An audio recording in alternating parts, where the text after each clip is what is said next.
1230 WBVP, 1460 WNBA, 99.3 FM, 95.7 FM, on the Facebook feed, Beaver County Radio's Facebook feed. This is becoming a looked forward to event. Dale Reckless, once a month, is that right? Once a month. Once a month, Dale Reckless of MRS Physical Therapy comes in and joins me, and Dale has me do stuff. I refer to it as stupid human tricks. They're not. They're beneficial things that we talk about. But it's growing quite large in popularity, you making me do these things. So welcome. I'm already sweating, and you've already brought what's the plural for apparatus? Apparati? We'll go with that. You got a pile of stuff here that I suspect is going to come in play. If you're listening to this, that's wonderful. If you're capable of watching this, got a Facebook feed, watch this. This is great fun. I get all sweaty. Dale Reckless joins me. Good to see you. I'm already sweating. What are we doing today? Because I see stuff. I'm glad to hear you still look forward to these programs, because I've put you through a lot over the last couple months. Here's what you do. You made me realize that I would rather sweat, grunt, and potentially pull muscles than talk politics for an hour. And for that, bless you, I thank you. This is a fun show to do for me, too, because not only do they have the opportunity to educate the listeners, you mess with me. I also throw out some tests that I use you as a guinea pig, and I thank you for that as an example. I've been used as worse. And hopefully you're watching at home, too, on the Facebook Live feed. But it gives you an opportunity, if you're listening and watching, to do some of these tests on your own at home to give yourself an indication of where you are at with whatever the topic we're talking about today. And today we're talking about sarcopenia. Sarcopenia is a fancy word that just means age-related loss of muscle mass and strength. So as we age, getting old. You're getting old. Okay. As we age, our body changes, and today we're specifically talking about what happens to your muscles as you age. So what happens to your muscles as you age? We're going to talk about that today. It's called sarcopenia. It's age-related loss of muscle mass and muscle strength, which obviously leads to decrease in function. Why it's important for us to talk about the loss of muscle mass and strength as you age, because it can lead to having increased fall risks. It can lead to increased mortality. Likelihood of mortality. And there's some tests that we're going to do today. They're very simple tests that we do at our clinic at MRS Physical Therapy in Bridgewater, as well as Cranberry Physical Therapy in Cranberry. And we're going to show you a couple examples of those simple tests today. You touched on something earlier. For people that are watching this and doing this at home, that's a great thing. That's a great thing. People might think, I want to check out on that. I don't want to make an appointment with Dale yet. I just want to see what's up. It's a way you can sort of get a baseline at home. Yeah, so a bonus for those watching, you'll be able to see what we're doing today. If those that are just listening, we'll try to explain what we're doing through each one of these tests. Some of these tests you can do simply at home, and some require some equipment. We are going to be at the Center of the Mall in May, Wednesday, May 17th, and we'll be providing these free tests at the Center of the Mall that we're going to do today. So if you go to that Center of the Mall event on May 17th, we'll be there for that. If you're not at the Center of the Mall, if you're in Cranberry, we're going to be on May 18th, on Thursday, we're going to be at the Cranberry Township building providing these free screenings.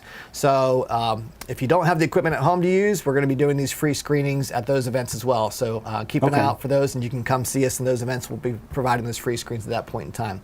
So what we're talking about is sarcopenia, which is age-related loss of muscle mass and strength. This happens to everyone no matter what, doesn't it? Well, it happens to everyone, but no matter what, we're going to hold on to. We're going to hold on to that thought, because there are things that you can prevent it from happening. And that's really the important thing that we're going to talk about today. How can you prevent sarcopenia from happening? But let's talk about what it is first and why it occurs. So muscle mass loss and loss of muscle strength starts at about the age of 30 for everybody. Okay? The average person will lose about 8% of their muscle mass and muscle strength every decade, starting 8%. 8% starting at the age of 30 every decade up until about 70 years old. Okay? At 70 years old, that increase goes to about 15% loss. Okay? Oh, it gets worse. That's your overall loss of muscle mass and strength. That's even greater percentages for your lower body weakness.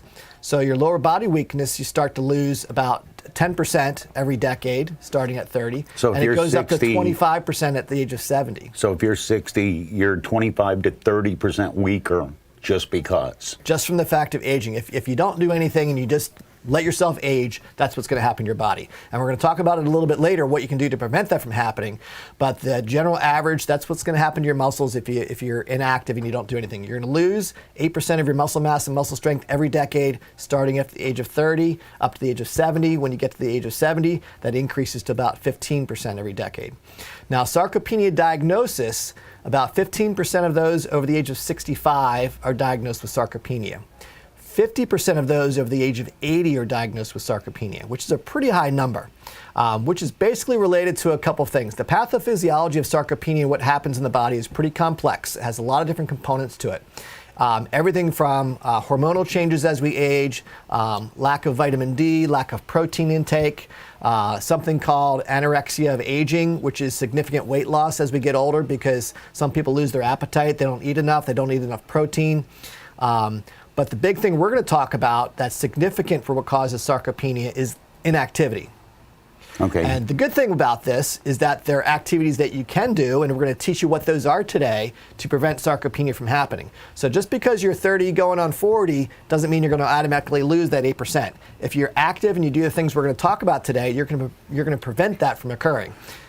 Can you work backwards? Can you, at 50, assuming that you've lost 25%, 30% total, then make adjustments in your life and push that back? That's the great news about what we're talking about today. It's reversible and preventable. Okay. So it's preventable if you start early, and it's reversible if you start late. So no matter what your age is right now, I want you to listen in because the things that have gone on with your body, it's reversible and it's preventable. So whether you're 30 listening or you're 80 listening in, there's things that you can do to either prevent it or reverse the process of aging that's occurred over the course of time with your loss of muscle mass and loss of strength. We've got some reversing to do on me.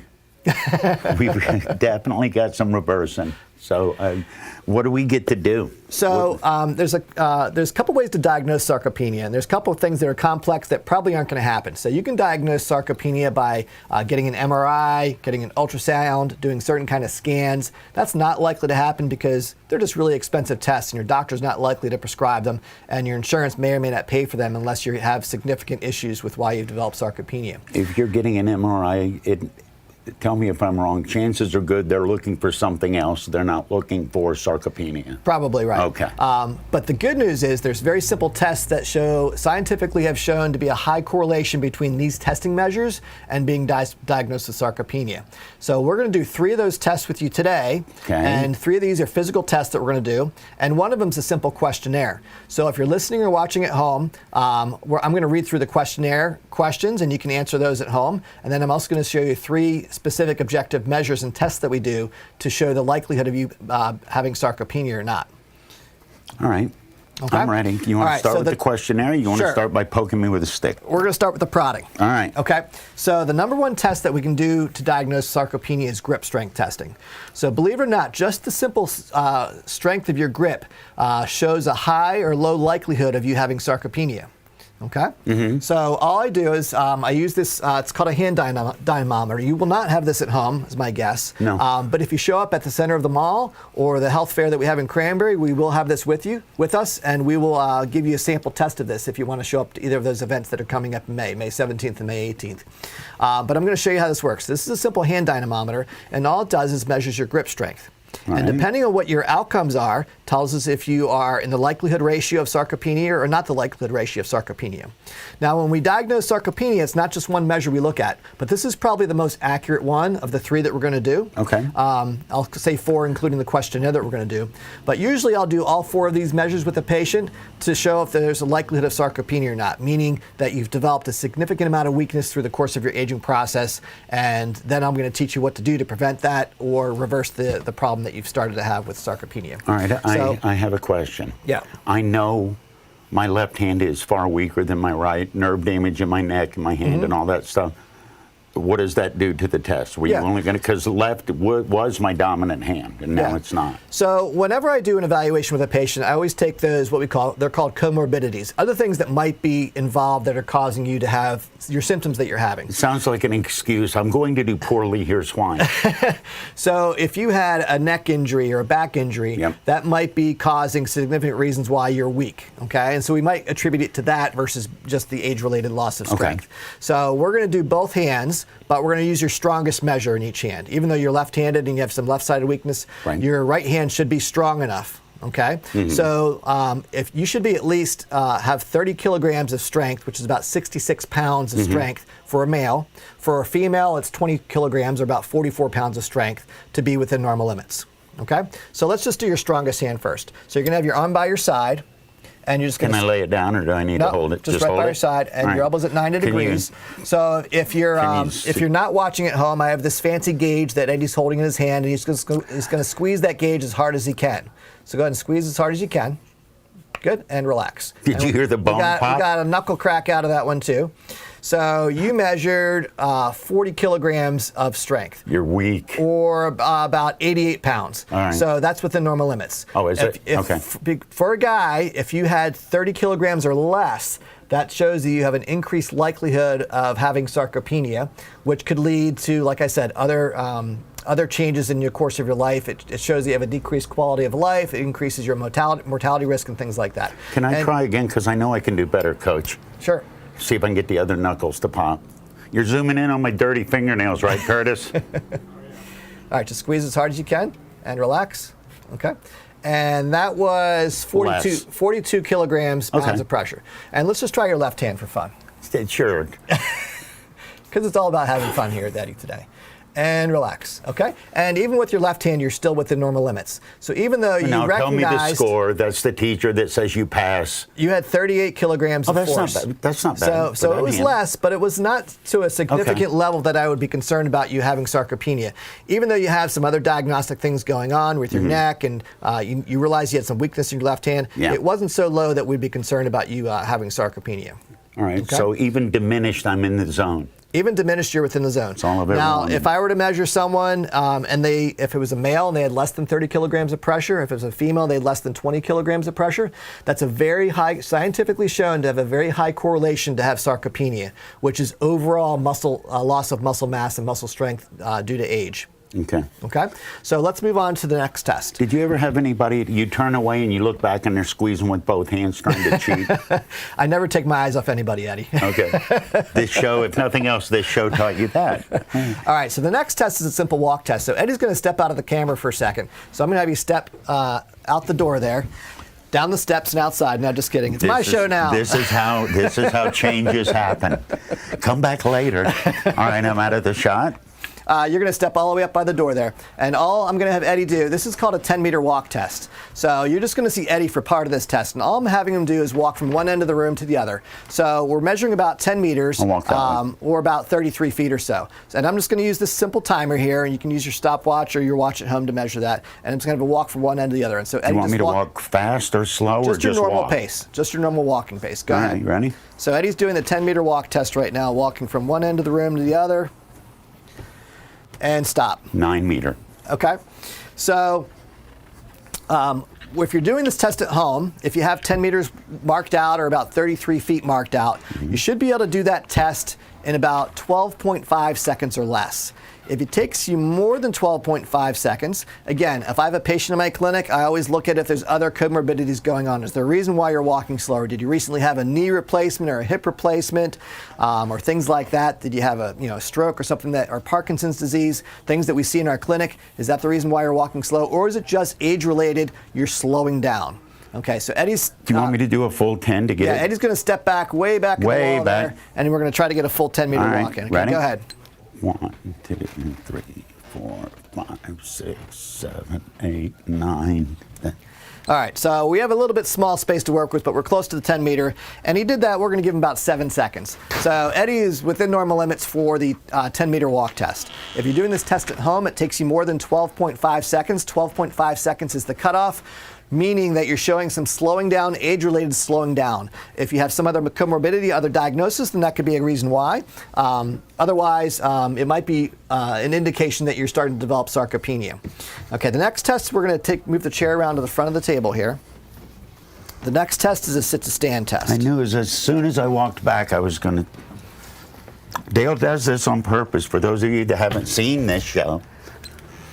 Okay, so like I said, to diagnose sarcopenia, it's multifactorial. We look at a lot of different tests together, and we don't just use one test. Grip strength is probably the number one test to use, but these other tests are really other good components to use as well. Because as you develop, if you're developing sarcopenia, muscle power is a good indicator of losing strength and muscle mass. You're talking about explosive power, not sustained. So that's why this is a good test. So you're going to start from sitting down. All right. For this test, and it's called a 30-second sit-to-stand test. Super easy for you to do this one at home as well.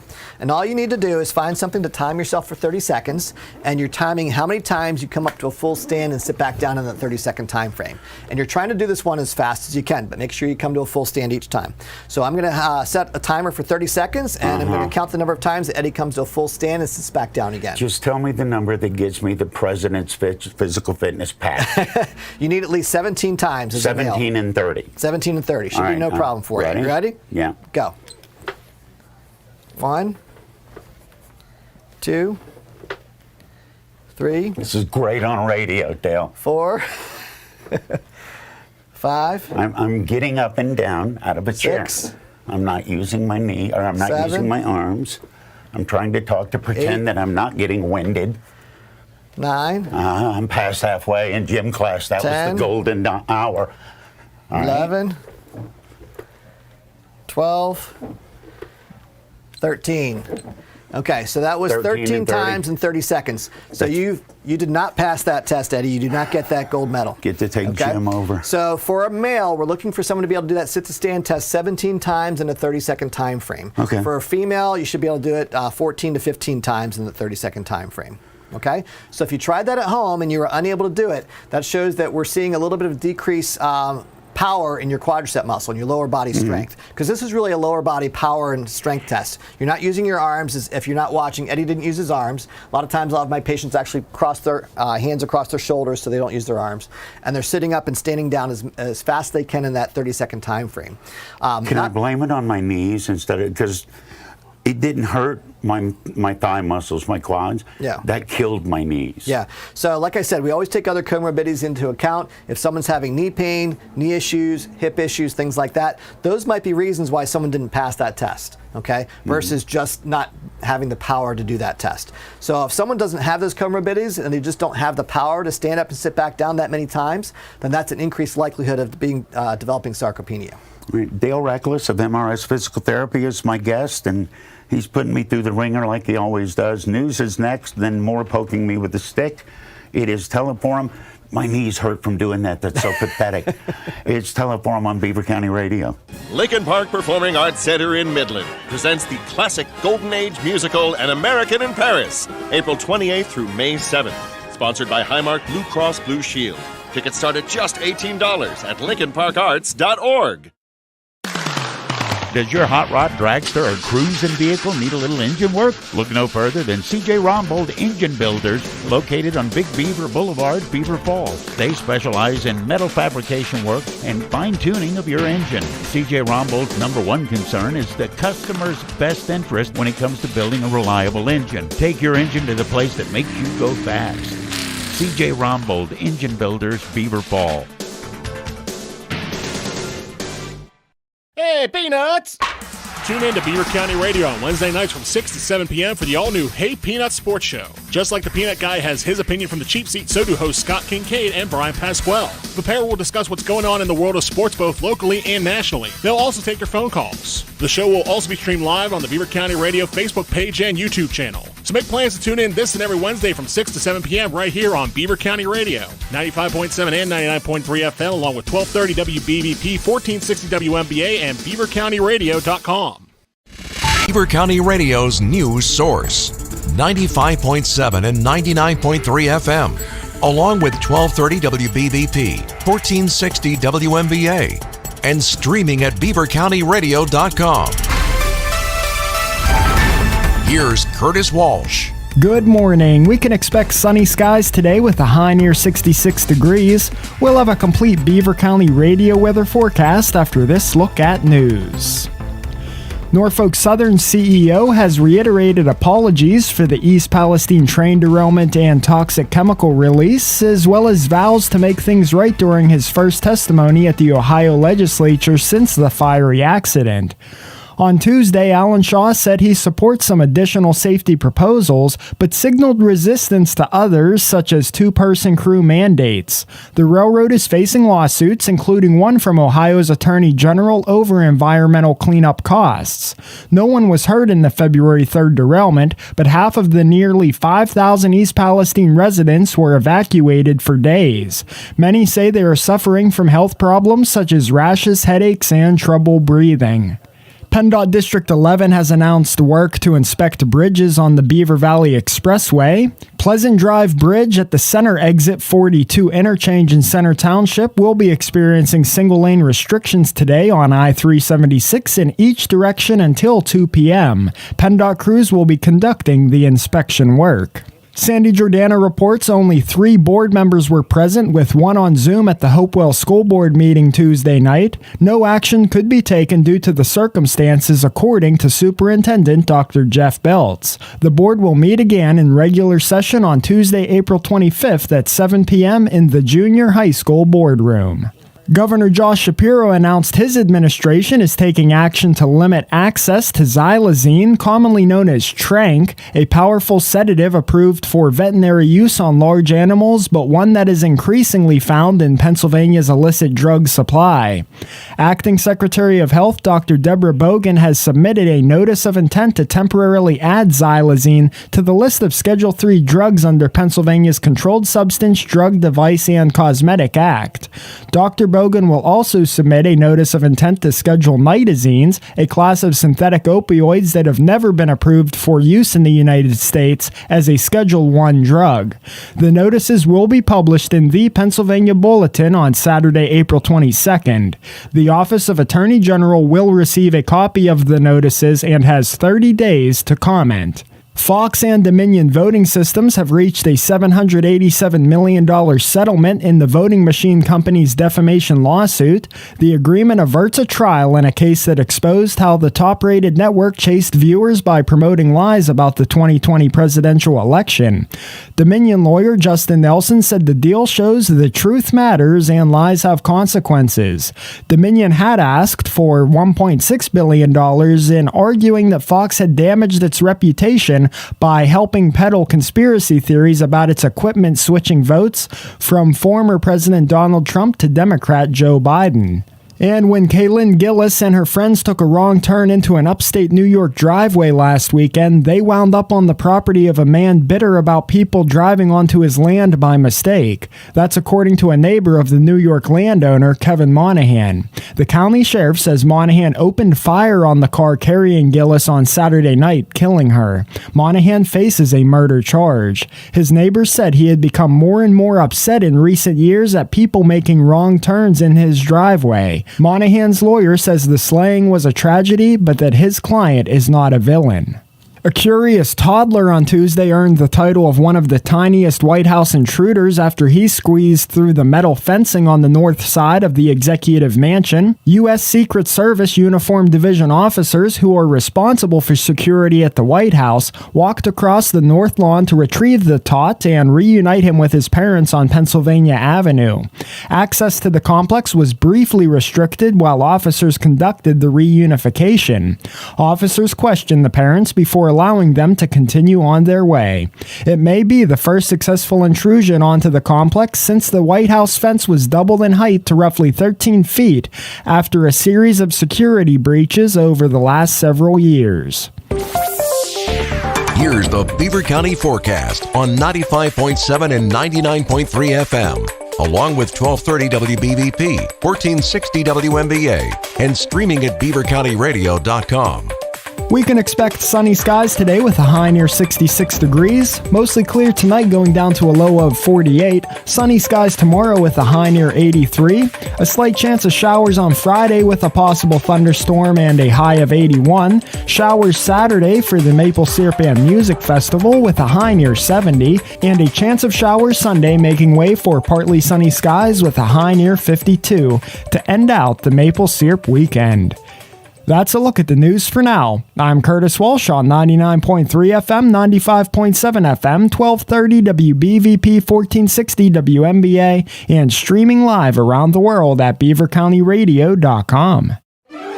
It's the Diamond Anniversary year of Beaver County Radio, and it's bigger and better than ever. We're now part of the St. Barnabas Radio Network and simulcasting on 4 radio stations and online at beavercountyradio.com.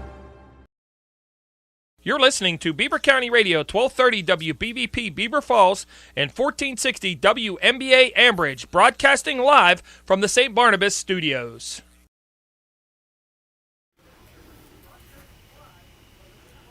.1230 WBVP, 1460 WMBA. I'm sorry, it didn't jump right away. I'm still winded from the last half hour. 99.7 FM, 99. I don't even see.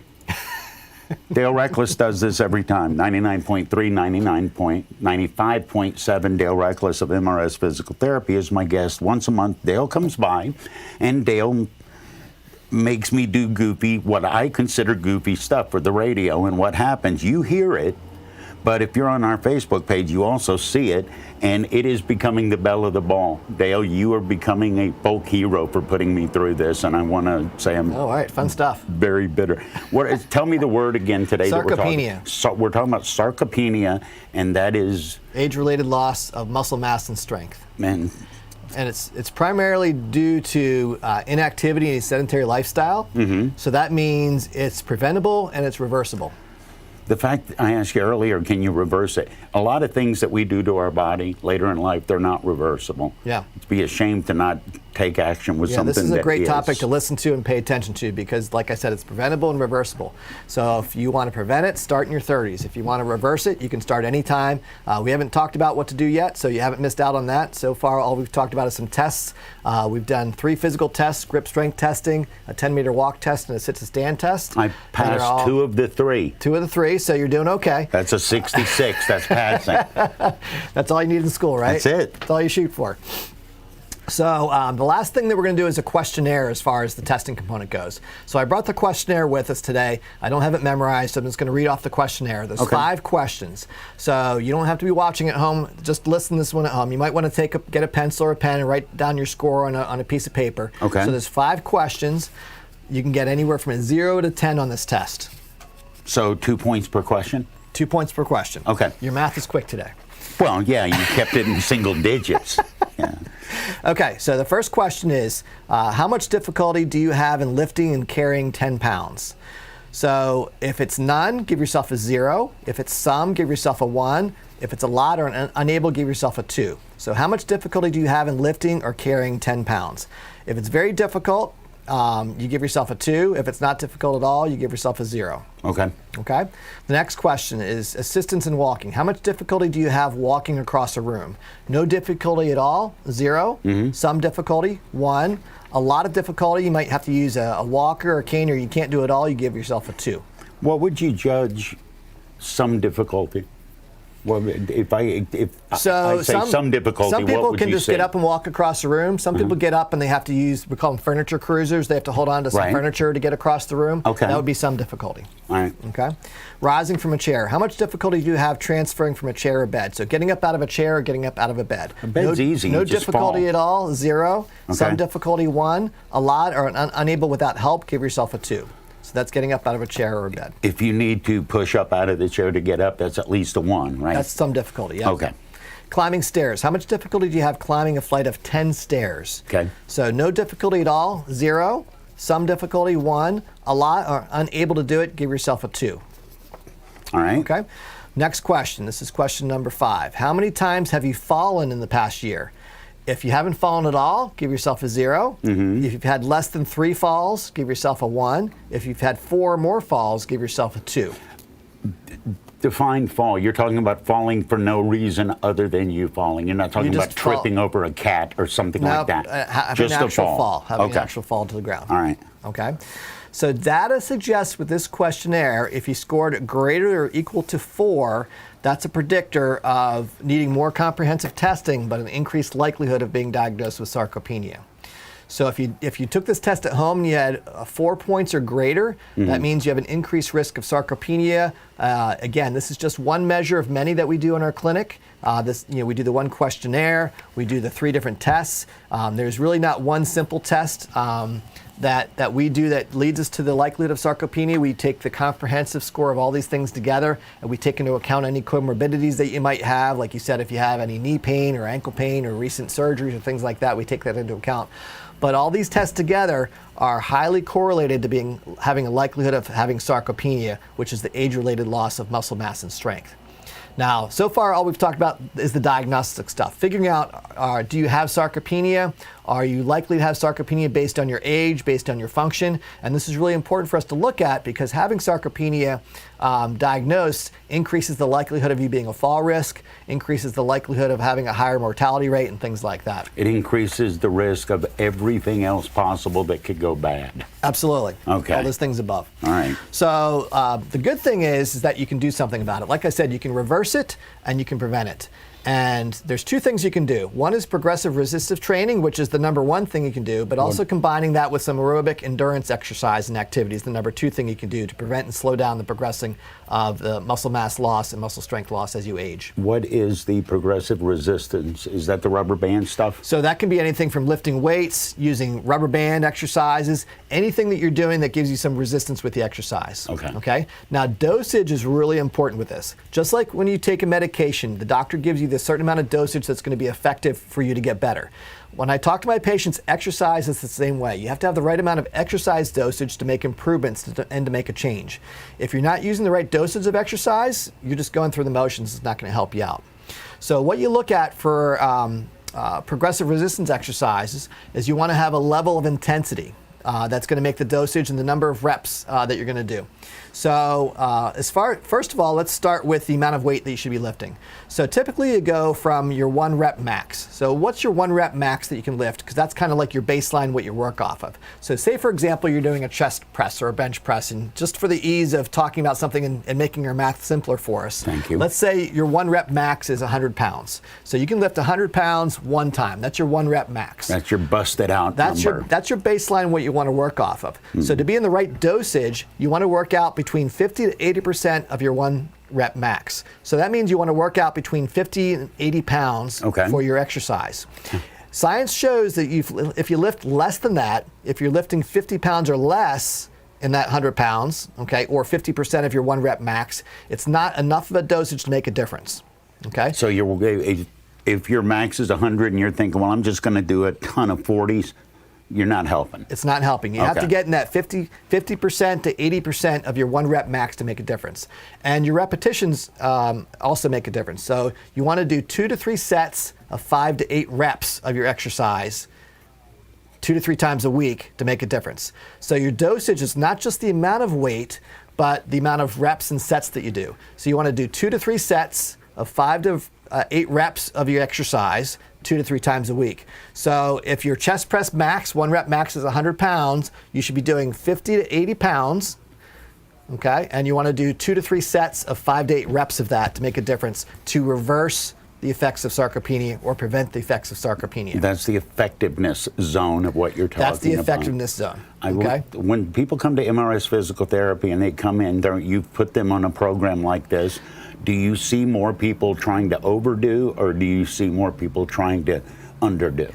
More people trying to underdo. Okay. So more people thinking if I just do this, it's going to be enough. But it's typically not. We have to find that right dosage. And that's why we like you to come to see us at MRS Physical Therapy and Cranberry Physical Therapy, so we can find that right dosage for you. We can help figure that out for you. What's your 1 rep max? We can figure out what that right amount between that 50 to 80% is. Some people 50% is going to be just as much as they can do. Some people 80%, they need to get to that point to make the improvements. Okay. And keep in mind, if you're not doing that right amount of dosage, all you're doing is going through the motions and not helping you out. The other thing we look at is aerobic and endurance exercise. Okay. So you want to be doing that between a moderate to a high intensity level of that. So there was actually a research study done in 2021 that showed that walking alone is not enough for people to work on their endurance. A lot of people will come in and say to me, and I'll talk about their exercise programs, and they say, well, I walk every day. The problem is, recent research has shown just walking every day is not enough because it doesn't get your heart rate up high enough if you're just doing a casual walk. Walking's great, I encourage it, but if you want to get to a moderate to high level of intensity, you have to pay attention to what it does to your heart rate. You're talking about Zones. Zones, right. Target heart rate zones. Target heart so that's rate what we're going to zones. talk about next. Okay. So how we figure out your target heart rate zone is you start with the number 220 minus your age. So I brought a calculator because we have some math numbers to work with I'm old today. enough, you should probably use an abacus, but I appreciate the technology. So give me an age for you, Eddie. 59. Yeah, you can make up whatever you want. You don't have to tell us the truth. You didn't tell me that. 220 minus your age. Give me an age. Oh, you can make it up. Thanks for telling you that gives us your maximum heart rate to be 161. Okay, so we work off of that number. 161 is your maximum heart rate. Now we're looking for that target zone. Okay, so your target zone for it to be moderate level of intensity starts at 64%. So we're going to multiply that by 0.64, and that's going to give us 103. So for you to get to a moderate level of intensity of exercise, you need to be at least 103 beats per minute. Okay. Okay. Now, technology these days has really helped us out. We have smartwatches, we have Fitbits and things like that to help us to measure our heart rate. For sure. If you do not have that technology at home, you can simply do it yourself. Just put your fingers on your wrist, on the thumb side of your wrist, and time it for a minute, and that will give you your heart rate. Okay? That gives you your beats per minute. And that's the number we're talking about. We're talking about what your beats per minute are that you want to achieve for your target heart rate to be at the moderate level of intensity. So examples of moderate levels of intensity of exercise would be like taking a brisk walk. So that means walking fast enough to get your heart rate in that target zone. Things like playing pickleball, playing tennis, mowing your lawn. Those are moderate levels of activity level. And that you want to perform between 30 and 60 minutes per day, okay, to make an impact. I have a question. I'm scared I may blow myself up. My max heart rate when I ride, it gets up around 170, 175. Does that mean I'm about to explode myself? Well, if Because someone 161 and 175. Now I can't keep it at 175 very long, and when I stop, I'm. My guess is you're toast. probably not holding that heart rate for 30 to 60 minutes. No, it's probably varying I'm up talking and about down. like 3-5 minutes. Right. Okay. And that's okay. And someone that exercises on a regular basis and gets higher heart rates like that, I'm not as worried about as someone that doesn't exercise on a regular basis and tries to all of a sudden bump up to that high level. That's kind of danger zone for you. So you want to pay attention to that max heart rate level as well as what your goal is. So that's what we talked about so far is the moderate level of intensity, which is 64 to 74% of your max heart rate. That's your target heart rate for moderate level of activity. High intensity is going 75 to 93% of your maximum heart rate. So we started you at what, 161? Yes. Okay, so we'll go to the minimum for high level of intensity for you, which is 121 beats per minute. Okay. So maintaining 121 beats per minute for you would be a high level of intensity exercise, maintaining that for 20 to 30 minutes. Okay? All right. That sounds right. I'm thinking about the numbers I get on my bike computer. That's in my intent, like the fourth zone of intensity. Yeah, and examples of that are high level intensity exercises are things like jogging, playing basketball, playing soccer. Higher levels of activity like that will get you into that higher level of intensity. Now, you're not going to necessarily do that high level intensity unless you're well conditioned. Typically, that's a 20 to 30 minute time that you're going to be doing the high intensity versus the moderate intensity you're doing for 30 to 60 minutes and trying to get your target heart rate up in that zone for that period of time. Now, there might be like peaks and valleys, but you want to generally keep it in that range to know that you're exercising at a moderate or high level of intensity. Okay. And like I said, if it's something that you have a goal to work on and you want to work on either preventing sarcopenia or reversing the process of sarcopenia, give us a call at MRS Physical Therapy. We help you guide you through that. So we have 2 offices, MRS Physical Therapy in Bridgewater. That's right in Stone Point Landing. You can give us a call there at 724-728-7550 or call us at Cranberry Physical Therapy. Cranberry Physical Therapy is on Route 19 right next to North Park Lounge, and that number is 724-591-8121. And you can always check out our website at mrsphysicaltherapy.com. Gives you a lot of information. Keep in mind, most insurances don't require a script to come to see us. So if you want to come down and get these tests done on you, you can give us a call at one of those numbers and we can do that test for you. I want to ask you about a number that I see people talking about all the time when it comes to fitness. How important is resting or sleeping heart rate? Because I've seen people say, well, my resting heart rate's 57. Well, mine's 49. It's like, As a professional, what does that tell you? So some of the issues with resting and sleeping heart rate, the concerns that I see a lot are people with sleep apnea. So people that stop breathing when they sleep and their heart rate elevates, those are more conditions that are problematic. The better condition you are in, the lower your resting heart rate's going to be. So whether you're just resting here, sitting at your couch at home, or during your sleep, the better condition you are in, you're going to have a better lower resting heart rate in general. That's not for everybody, because there's cardiovascular conditions that can cause lower heart rates as well. And can cause things like fainting spells and things like that can be more dangerous. But what we're talking about today is sarcopenia, which is the age-related loss of muscle mass and muscle strength. Things you can do to prevent that process and slowing those processes down. And the great news is there's ways for us to easily test for it without you getting fancy tests. Like I said, this grip strength test, this dynamometer test, is one of the simplest tests that we do at MRS Physical Therapy.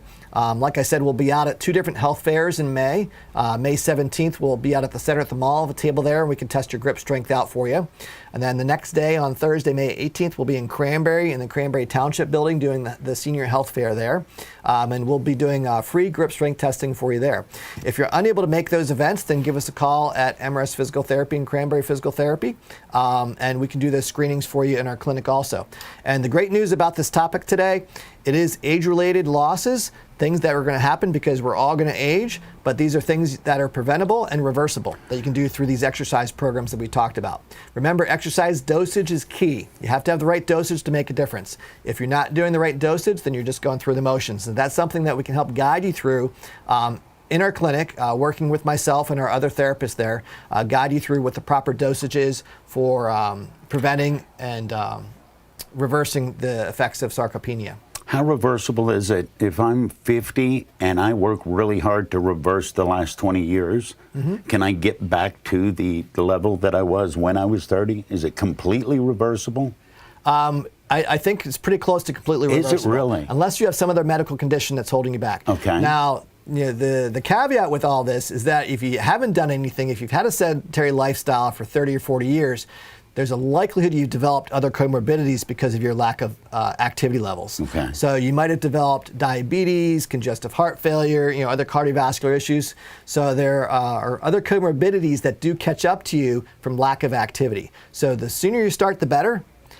You shouldn't have the mindset of, I'm going to wait till I turn 70 when things get really bad till I start this out, and then I'm going to reverse everything back, because it doesn't work that way.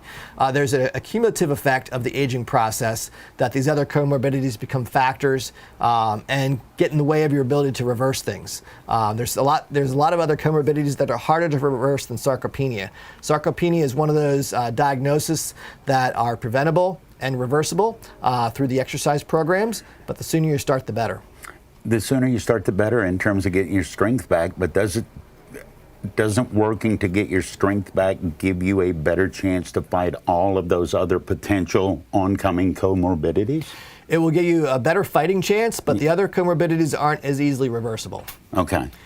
Without So this help is with the best medication chance. and things like that. These are simple things you can do without taking extra medicines. A lot of people don't like taking extra medications. A lot of them have side effects. So just simple progressive resistive exercises and endurance exercises is the simplest way to reverse the effects of sarcopenia. All right, what have we not done? I'm looking at one thing. If you're not watching this, Dale always brings in toys to poke me with.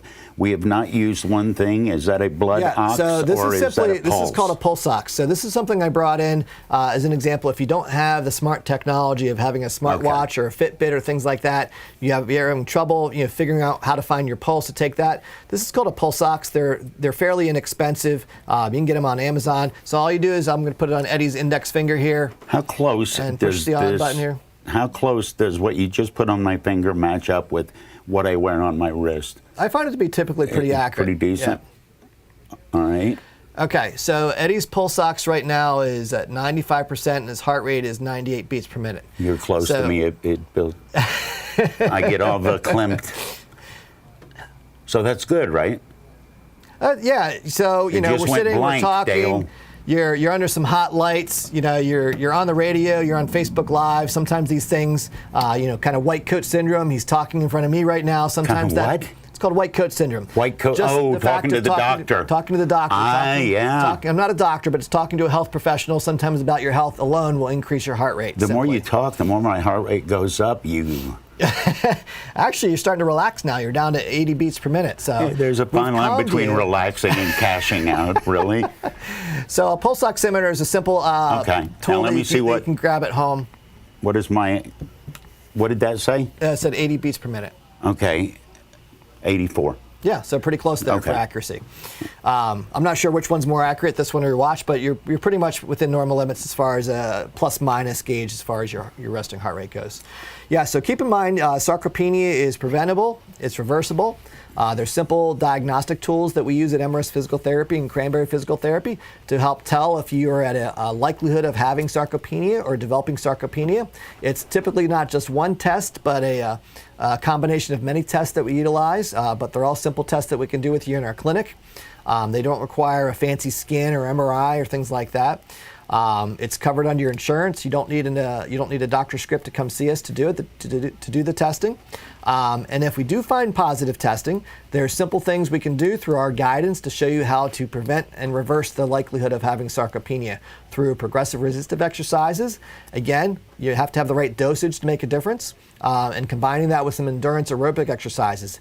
Again, should be at about the moderate level of intensity. You don't need to do high intensity exercises. Moderate intensity aerobic exercises is fine, but some people do like to do the high level of intensity exercises. Some people, age and they're still playing basketball, playing soccer, things like that. Those are the high level intensity exercises. Moderate level of intensity exercises is usually simple bike riding. You're probably more of the high intensity with your type of bicycle riding. So depending on where you are with that, you want to pay attention to your heart rate, figuring out what your maximum heart rate is, and then figure out your target heart rate based on what your maximum heart rate is.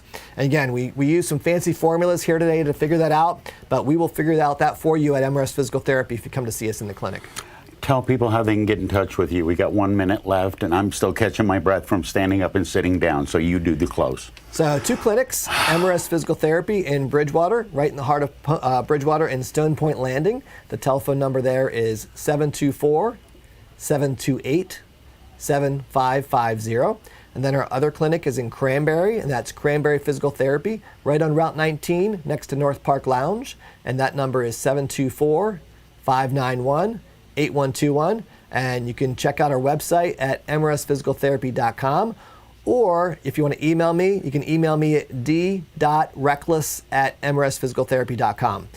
This was recorded on Facebook. If you missed anything, you want to go back and watch it, go back and watch it on our Facebook sites at MRS Physical Therapy and Cranberry Physical Therapy, or check out WBVP's Facebook page, and you can rewatch the show as well. Wonderful. Good seeing you again. I hardly got sweaty. Dale Reckless of MRS Physical Therapy has been my guest this hour. News is next on Teleforum on Beaver County Radio. After 3 long years, the Beaver County Maple Syrup and Music Festival is back and happening Saturday, April 22nd and Sunday, April 23rd at the Lodge in Brady's Run Park. Join Beaver County Radio for a live broadcast both days from 12:30 to 2:30. On Saturday, come out and see Mike Romine, Matt Durzik. Sunday, Eddy Crow and Curtis Walsh will be there. You can also spin the Personality Prize Wheel for a chance to win a great prize. The Beaver County Radio broadcast of the 43rd Annual Beaver County Maple Syrup Festival is being brought to you by the Keystone Wellness Program, Bags and Blessings, Monroe Auto Body, the J&J Spratt Funeral Home, D&G Rentals, Junction Auto, Gnu's Body Works, and Beaver County Radio, 95.7 FM and 99.3 FM, along with 1230 WBVP, 1460 WMBA, and BeaverCountyRadio.com.